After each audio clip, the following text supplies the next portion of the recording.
ഞാനൊരു ദൈവവിശ്വാസിയാണോ അല്ലയോ എന്നുള്ളതാണ് ഇന്നത്തെ വീഡിയോയിലൂടെ നിങ്ങളോട് പറയാൻ ആഗ്രഹിക്കുന്നത്. അതോടൊപ്പം എന്തുകൊണ്ട് ഈ വീഡിയോ ചെയ്യുന്നു എന്നുള്ളതും ഒരു കൺക്ലൂഷൻ എന്ന പോലെ വീഡിയോയുടെ അവസാനം ഞാൻ സൂചിപ്പിക്കുന്നുണ്ട്. അതോടൊപ്പം പറയാനുള്ളത്, ഇതിൽ പറയുന്ന എല്ലാ കാര്യങ്ങളും തികച്ചും എൻ്റെ വ്യക്തിപരമായ അഭിപ്രായം മാത്രമാണ്.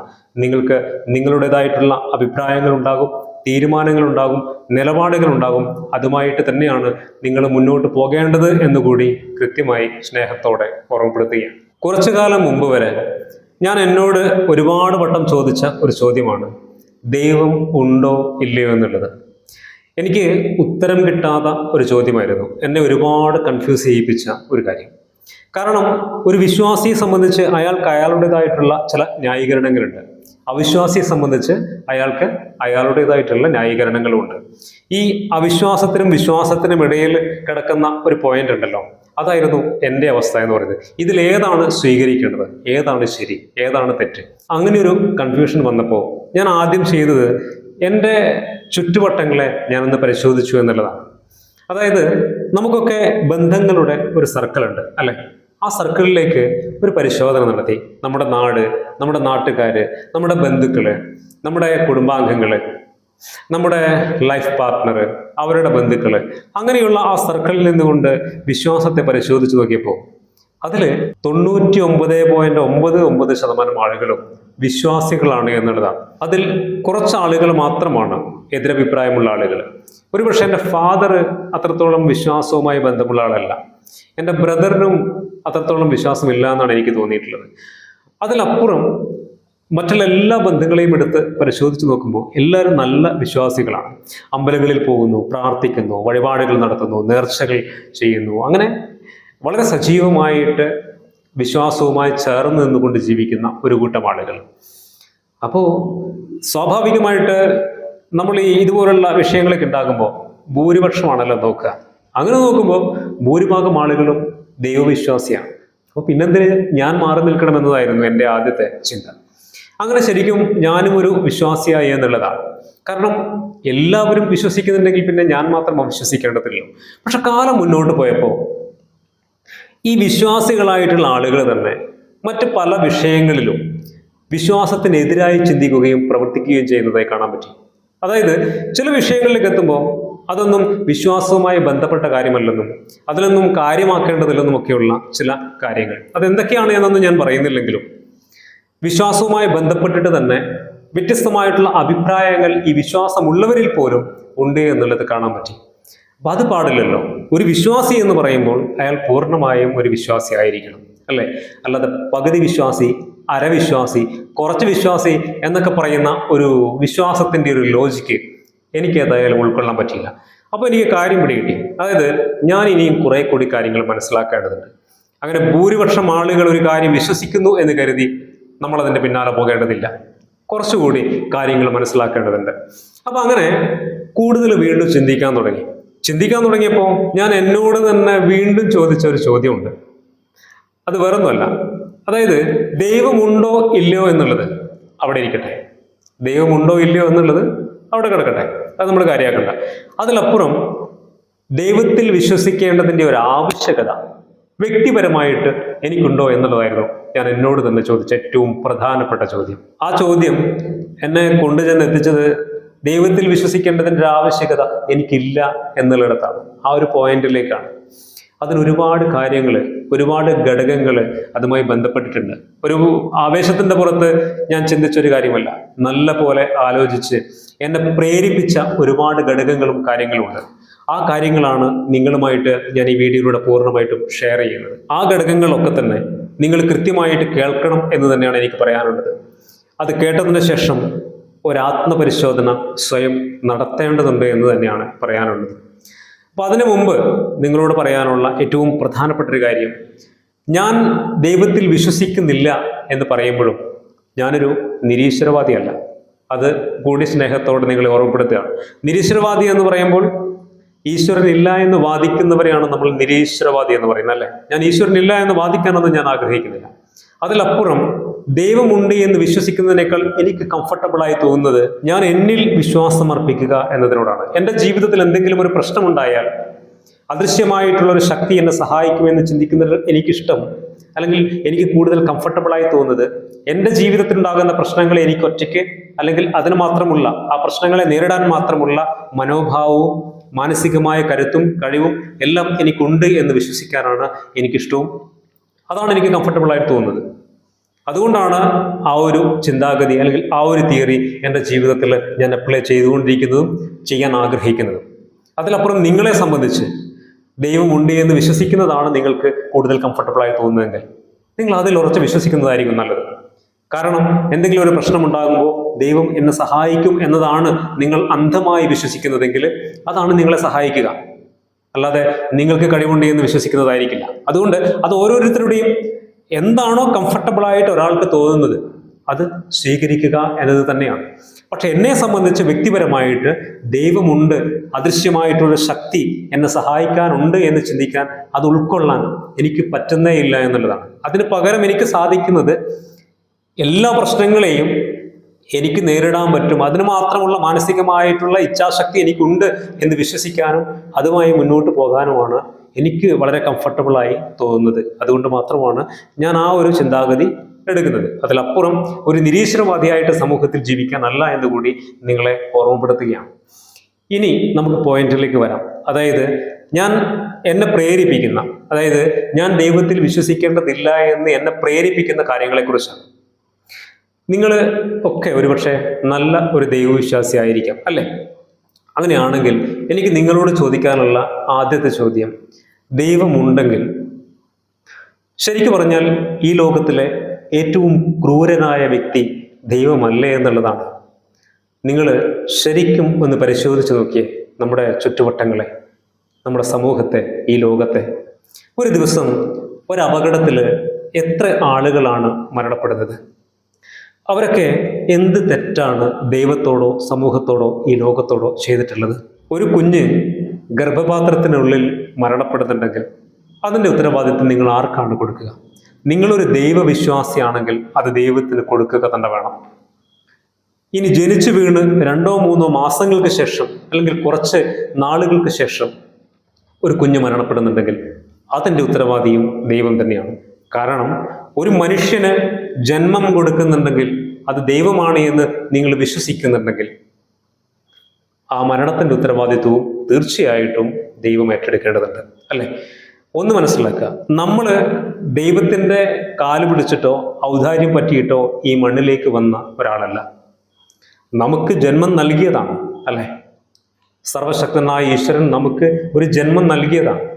അപ്പോൾ ഈ ഗർഭപാത്രത്തിനുള്ളിൽ വെച്ച് തന്നെ അവരെ തിരിച്ചു വിളിക്കുമ്പോൾ, കുറച്ച് നാളുകൾക്ക് ശേഷം തിരിച്ചു വിളിക്കുമ്പോൾ ശരിക്കും ഏത് രീതിയിലുള്ള ആസ്വാദനമാണ് ദൈവം കണ്ടെത്തുന്നതില്ല. ഇനി അതല്ല, ഒരുപാട് നാച്ചുറൽ കലാമിറ്റീസ്, പ്രകൃതി ദുരന്തങ്ങൾ ഇവിടെ ഉണ്ടായല്ലേ? കുറച്ച് മുമ്പാണ് ഉരുൾപൊട്ടലുകളൊക്കെ ഉണ്ടായത് വയനാട്ടിൽ. എത്ര ജീവിതങ്ങളാണ് ആ മലവെള്ളപ്പാച്ചിൽ ഒലിച്ചു പോയത്? കുട്ടികളുണ്ട്, മുതിർന്നവരുണ്ട്, അല്ലേ? സ്വപ്നങ്ങൾ കണ്ടു തുടങ്ങിയ കൗമാരപ്രായത്തിലുള്ള ആളുകളുണ്ട്, അല്ലേ? അവിടെ ഒറ്റപ്പെട്ടു പോയ ഒരുപാട് മനുഷ്യരുണ്ട്. ഇവരൊക്കെ എന്ത് തെറ്റാണ് ഈ ലോകത്തോടോ ദൈവത്തോടോ സമൂഹത്തോടോ ചെയ്തിട്ടുള്ളത്? അപ്പൊ ശരിക്കും ഈ ലോകത്തിൽ ഏറ്റവും ക്രൂരനായ വ്യക്തി ദൈവമാണെന്ന് പറയേണ്ടി വരില്ലേ? ഇത് നിങ്ങളോടുള്ള വാദപ്രതിവാദമല്ല, നിങ്ങൾക്ക് മുന്നിലേക്ക് ഞാൻ ഇട്ടുതരുന്ന ചോദ്യങ്ങളാണ്. എന്നെ എന്തുകൊണ്ട് ദൈവത്തിൽ ഞാൻ വിശ്വസിക്കേണ്ടതില്ല എന്ന കാര്യത്തിൽ എന്നെ പ്രേരിപ്പിച്ച കാര്യങ്ങളെ നിങ്ങളുടെ മുന്നിൽ ഒന്ന് ഓർമ്മപ്പെടുത്തുക മാത്രമാണ് ചെയ്യുന്നത്. ഇനി മറ്റൊരു വിഷയത്തിലേക്ക് വന്നു കഴിഞ്ഞാൽ, മനുഷ്യർക്കല്ലാതെ ഈ ലോകത്തിലുള്ള മറ്റൊരു ജീവജാലങ്ങൾക്കും അമ്പലങ്ങളില്ല, പള്ളികളില്ല, വിശ്വാസങ്ങളില്ല, ആചാരങ്ങളില്ല, അനുഷ്ഠാനങ്ങളില്ല, ഒന്നും തന്നെയില്ല. അപ്പോ ഇതെല്ലാം മനുഷ്യ സൃഷ്ടിയാണ് എന്ന് ചിന്തിക്കേണ്ടി വരുന്നൊരവസ്ഥയുണ്ട് നമുക്കൊക്കെ. നിങ്ങൾക്കതുണ്ടോ എന്ന് എനിക്കറിയില്ല. എനിക്കൊരിക്കലും ഉൾക്കൊള്ളാൻ പറ്റാത്തൊരു കാര്യമാണ്. മനുഷ്യർക്ക് മാത്രം ആചാരങ്ങൾ, മനുഷ്യർക്ക് മാത്രം വിശ്വാസങ്ങൾ, മനുഷ്യർക്ക് മാത്രം അമ്പലങ്ങൾ, പള്ളികൾ. ഈ ലോകത്തിൽ ലക്ഷക്കണക്കിന് ജീവജാലങ്ങളുണ്ട്, അവർക്കൊന്നും ഒരു പ്രശ്നവുമില്ല. മറ്റുള്ള ജീവജാലങ്ങളിൽ നിന്നും മനുഷ്യൻ ഒരു കാര്യത്തിൽ മാത്രമേ വ്യത്യാസപ്പെട്ടിരിക്കുന്നുള്ളൂ, കുറച്ച് വിവേകം കൂടുതലാണ് മനുഷ്യൻ. പക്ഷേ മനുഷ്യന്റെ പ്രവൃത്തി കാണുമ്പോൾ അത്രത്തോളം വിവേകമുണ്ടോ എന്നത് മറുചോദ്യമാണ്. അതൊക്കെ നമുക്ക് പിന്നീട് ചർച്ച ചെയ്യാം. എന്നിരുന്നാൽ പോലും ബുദ്ധിപരമായിട്ട് മറ്റുള്ള ജീവജാലങ്ങളിൽ നിന്ന് മനുഷ്യൻ വ്യത്യസ്തനാണ് എന്ന് നമുക്ക് ഉറപ്പിച്ച് പറയാൻ പറ്റും. ആ ഒരു കാര്യം മാറ്റി നിർത്തി കഴിഞ്ഞാൽ മറ്റെല്ലാ ജീവജാലങ്ങളിൽ നിന്നും മനുഷ്യരും വ്യത്യസ്തനല്ല എന്നുള്ളതാണ് കാര്യം. അപ്പോൾ മനുഷ്യൻ ക്രിയേറ്റ് ചെയ്തതാണ് ഇത് എന്ന രീതിയിലെ ഇതിനെയൊക്കെ നമുക്ക് മനസ്സിലാക്കാനും ഉൾക്കൊള്ളാനും പറ്റുകയുള്ളൂ. നമ്മൾ എന്തിനാണ് അമ്പലത്തിൽ പോകുന്നത്? നമ്മൾ എന്തിനാണ് പള്ളികളിൽ പോകുന്നത്? നമ്മൾ എന്തെങ്കിലും തെറ്റുകൾ ചെയ്തിട്ടുണ്ടെങ്കിൽ പൊറുക്കേണമേ എന്ന് പറയാൻ വേണ്ടിയാണ്. അതുപോലെ നമുക്ക് എന്തെങ്കിലും ആഗ്രഹമുണ്ടെങ്കിൽ അത് സാധിപ്പിച്ചു തരാൻ വേണ്ടിയിട്ടാണ്. നമുക്ക് എന്തെങ്കിലും പ്രശ്നങ്ങളുണ്ടെങ്കിൽ അത് പരിഹരിച്ചു തരാൻ വേണ്ടിയിട്ടാണ്. നമ്മുടെ ജീവിതത്തിൽ എന്തെങ്കിലുമൊക്കെ സൗഭാഗ്യങ്ങൾ കിട്ടാൻ വേണ്ടിയിട്ടാണ് അല്ലെ നമ്മൾ പ്രാർത്ഥിക്കുന്നത്, അമ്പലങ്ങളിൽ പോകുന്നത്, പള്ളികളിൽ പോകുന്നത്. പക്ഷേ അങ്ങനെ പ്രാർത്ഥിച്ചിട്ട് നിങ്ങളുടെ ജീവിതത്തിൽ പ്രാർത്ഥിച്ചത് കൊണ്ട് മാത്രമുള്ള എന്തെങ്കിലും മാറ്റം ജീവിതത്തിൽ കണ്ടെത്താൻ പറ്റിയിട്ടുണ്ടാവും? ഒന്ന് പരിശോധിച്ച് നോക്ക്. അങ്ങനെ കിട്ടിയിരുന്നുവെങ്കിൽ ഇന്ത്യയിൽ ഇത്രയധികം പാവപ്പെട്ട ആളുകൾ ഉണ്ടാവില്ലായിരുന്നു, പട്ടിണി കിടക്കുന്ന മനുഷ്യരുണ്ടാവില്ലായിരുന്നു. ജസ്റ്റ് ഒന്ന് പട്ടിണി മാറ്റാനുള്ളൊരു സാഹചര്യമെങ്കിലും ഈ വിശ്വാസികൾക്ക് നൽകേണ്ടതില്ലേ? അപ്പോ എവിടെയാണ് ദൈവത്തെ നമ്മൾ നിർത്തേണ്ടത്? ഏത് പോയിന്റിലാണ് നമ്മൾ നിർത്തേണ്ടത്? എങ്ങനെയാണ് നമ്മൾ കാണേണ്ടത്? അത് ഏതായാലും എനിക്ക് മനസ്സിലാവാത്ത ഒരു കാര്യം തന്നെയാണ്. നമ്മുടെ സമൂഹത്തിൽ ആളുകൾ എന്തെല്ലാം തെറ്റുകൾ ചെയ്യുന്നുണ്ട്. ഈ തെറ്റുകൾക്കൊക്കെ ശിക്ഷ നൽകുവാൻ ദൈവത്തിന് സാധിക്കുന്നുണ്ടോ? ഒരിക്കലും സാധിക്കുന്നില്ല അല്ലെ? കാരണം വ്യക്തിപരമായിട്ട് ഓരോരുത്തരെയും അങ്ങനെ പ്രത്യേകം സ്വാധീനിക്കാനുള്ള ശക്തി ദൈവത്തിനില്ല എന്നുള്ളത് കൃത്യമായിട്ട് നമുക്ക് കാണാൻ പറ്റും. ഞാനൊരു തെറ്റ് ചെയ്താൽ എന്നെ നേരിട്ട് ശിക്ഷിക്കുവാൻ ദൈവത്തിന് സാധിക്കില്ല എന്ന്. അങ്ങനെ ആയിരുന്നുവെങ്കിൽ നമ്മുടെ നാട്ടിൽ കോടതികളൊന്നും ആവശ്യമുണ്ടായിരുന്നില്ലല്ലോ അല്ലെ? ചില ആളുകൾ വാദിക്കാറുണ്ട് കോടതിയിൽ ഒരാൾ ശിക്ഷിക്കപ്പെടുമ്പോൾ അത് ദൈവം കൊടുത്ത ശിക്ഷയാണെന്ന്. പക്ഷെ അവിടെ നിങ്ങൾ വേറൊരു മറുപടി കൂടി നൽകേണ്ടതുണ്ട്. പണവും സ്വാധീനവും ഉപയോഗിച്ച് തെറ്റ് ചെയ്തവർ കോടതിയിൽ നിന്ന് രക്ഷപ്പെടുമ്പോൾ അതിൻ്റെ ഉത്തരവാദിത്വവും നിങ്ങൾ ദൈവത്തിന് നൽകേണ്ടി വരും. അപ്പൊ ഇവിടെയൊക്കെയാണ് നമുക്ക് മനസ്സിലാവാതെ, നമുക്കൊരിക്കലും ഉൾക്കൊള്ളാൻ കഴിയാത്ത ദൈവം എന്ന വിശ്വാസം നിലനിൽക്കുന്നത് എന്നുള്ളതാണ്. അതുകൊണ്ടാണ് എനിക്ക് തോന്നിയിട്ടുള്ളത് ദൈവം എന്നത് വെറും ഒരു സങ്കല്പം മാത്രമാണ്. മനസ്സിന് ഒരു സന്തോഷമോ ഒരു ആത്മവിശ്വാസമോ ഒക്കെ കിട്ടാൻ വേണ്ടി കാലാകാലങ്ങളായി എവിടെയൊക്കെയോ വെച്ച് രൂപപ്പെട്ടു വന്ന ഒരാശയം എന്നതിനപ്പുറം യാഥാർത്ഥ്യങ്ങളുമായി ബന്ധമില്ല എന്ന ചിന്താഗതിയിലേക്ക്, അല്ലെങ്കിൽ അങ്ങനെ ചിന്തിക്കാൻ എന്നെ പ്രേരിപ്പിച്ച ഘടകങ്ങൾ ഇതൊക്കെ തന്നെയാണ്. ഇനി മാത്രമല്ല, നമ്മൾ മനുഷ്യർ ഒറ്റക്കെട്ടായി നമ്മൾ ഒന്നിച്ച് സ്നേഹത്തോടെ കഴിയേണ്ടവരാണ്. പക്ഷേ ശരിക്കും ഈ ലോകത്ത് സംഭവിക്കുന്നത് എന്താണ്? മനുഷ്യൻ വേർതിരിവുകൾ കൊണ്ട് സമ്പന്നമാവുകയാണ് അല്ലെ? ജാതി, മതം, രാഷ്ട്രീയം ഇതിൻ്റെയൊക്കെ പേരിൽ വേർതിരിവുകൾ അനുഭവിച്ചു കൊണ്ടിരിക്കുന്നവരാണ് സമൂഹത്തിൽ മനുഷ്യർ എന്ന് പറയുന്നത്. രാജ്യങ്ങൾ ഓരോ രാജ്യങ്ങളായി രൂപപ്പെടുന്നു എന്ന് പറയുമ്പോഴും വ്യത്യസ്തമായിട്ടുള്ള ജനവിഭാഗങ്ങൾ അവിടെ രൂപപ്പെടുന്നു എന്നുള്ളതാണ് അല്ലെ? അതുകൊണ്ടാണല്ലോ രാജ്യങ്ങൾ തമ്മിൽ യുദ്ധങ്ങൾ ഉണ്ടാകുന്നത്. അപ്പോൾ ഈ വേർതിരിവുകൾ ഉള്ളത് കൊണ്ടാണ്. ഇവിടെയൊക്കെ ദൈവത്തിന്റെ റോൾ എന്താണ് എന്ന് തീർച്ചയായിട്ടും വിശ്വാസികൾ പറയേണ്ടതില്ലേ എന്നാണ് എൻ്റെ വ്യക്തിപരമായിട്ടുള്ള ചോദ്യം. അതൊക്കെ കൊണ്ടാണ് തീർച്ചയായിട്ടും ദൈവത്തിൽ ഞാൻ വിശ്വസിക്കേണ്ടതില്ല എന്ന ചിന്തയിലേക്ക് എനിക്ക് എത്തിപ്പെടേണ്ടി വന്നതെന്നുള്ളതാണ്. പക്ഷെ ഇപ്പോഴും ഞാൻ പറയുന്നു, ദൈവവിശ്വാസികൾക്ക് എതിരല്ല ഞാൻ. നിങ്ങൾ ദൈവത്തിൽ വിശ്വസിക്കുമ്പോൾ നിങ്ങൾക്കൊരു വലിയ എനർജി കിട്ടുന്നുണ്ടെങ്കിൽ, നിങ്ങൾക്കൊരു ആത്മവിശ്വാസം കിട്ടുന്നുണ്ടെങ്കിൽ, അതാണ് നിങ്ങൾക്ക് കംഫർട്ടബിളായി തോന്നുന്നെങ്കിൽ തീർച്ചയായിട്ടും നിങ്ങൾക്കതിൽ വിശ്വസിക്കാം. പക്ഷേ എന്നെ സംബന്ധിച്ച് എനിക്കൊരിക്കലും ദൈവമുണ്ട് എന്ന് വിശ്വസിക്കുവാനോ ഉൾക്കൊള്ളുവാനോ പറ്റുന്നില്ല എന്നുള്ളതാണ്. ഏതായാലും ഞാൻ നേരത്തെ പറഞ്ഞ ഒരു കാര്യം കൂടി പറഞ്ഞ് ഈ വീഡിയോ അവസാനിപ്പിക്കുകയാണ്. ഞാൻ എന്തുകൊണ്ട് ഈ വീഡിയോ ചെയ്യുന്നു എന്നുള്ളത് നിങ്ങളോട് എനിക്ക് പറയാനുള്ളത്, ഒന്നുകിൽ നിങ്ങൾ നല്ലൊരു വിശ്വാസിയാവുക, കറ തീർന്ന ഒരു വിശ്വാസി, അല്ലെങ്കിൽ നിങ്ങൾ നിങ്ങളിൽ വിശ്വാസം അർപ്പിക്കുക എന്നുള്ളതാണ്. അതിലപ്പുറം ഞാൻ കുറച്ച് വിശ്വസിക്കുന്നു, എന്നാൽ പൂർണ്ണമായിട്ടും ദൈവത്തിൽ വിശ്വസിക്കുന്നില്ല, അങ്ങനെ അങ്ങോട്ടും ഇങ്ങോട്ടും കയ്യാലപ്പുറത്തിരിക്കുന്ന തേങ്ങ പോലെയാണ് നിങ്ങളുടെ വിശ്വാസമെങ്കിൽ നിങ്ങളുടെ ജീവിതത്തിൽ എന്തെങ്കിലും ചില പ്രശ്നങ്ങൾ കടന്നു വന്നാൽ നിങ്ങൾ ആകെ കൺഫ്യൂസ്ഡ് ആവും. ഈ എന്താണ് ചെയ്യേണ്ടത് എന്നുള്ള ഒരു കൺഫ്യൂഷൻ. ഇത് വിശ്വാസവുമായി ബന്ധപ്പെട്ടുള്ള എന്തെങ്കിലും പ്രശ്നമാണോ? എൻ്റെ വീടിന് എന്തെങ്കിലും പ്രശ്നമുണ്ടോ? എൻ്റെ ജാതകത്തിന് എന്തെങ്കിലും പ്രശ്നമുണ്ടോ?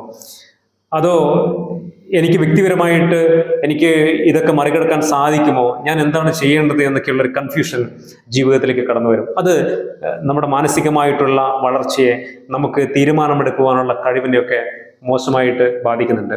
അതിലപ്പുറം നിങ്ങൾ ഏതെങ്കിലും ഒന്നിൽ ഉറച്ച് വിശ്വസിക്കുകയാണെങ്കിൽ, ഇപ്പോൾ നമ്മുടെ ജീവിതത്തിൽ എന്തെങ്കിലും പ്രശ്നമുണ്ടായി, ആ പ്രശ്നത്തെ ദൈവം പരിഹരിച്ചുകൊള്ളും, എൻ്റെ കൂടെ ദൈവമുണ്ട് എന്ന് പൂർണ്ണമായിട്ട് അന്ധമായിട്ട് നിങ്ങൾ നിങ്ങളുടെ ദൈവത്തിൽ വിശ്വസിക്കുകയാണെങ്കിൽ അത് മാനസികമായൊരു കരുത്താണ്. അതല്ല, ദൈവമൊന്നുമില്ല, എൻ്റെ ജീവിതത്തിൽ ഒരു പ്രശ്നമുണ്ട്, അത് ഞാൻ ഒറ്റയ്ക്ക് നേരിടേണ്ടതാണ്, എനിക്കതിന് കഴിയുമെന്ന് അവനവനിൽ വിശ്വാസം അർപ്പിച്ച് ജീവിക്കുമ്പോഴും അത് മാനസികമായ കരുത്താണ്.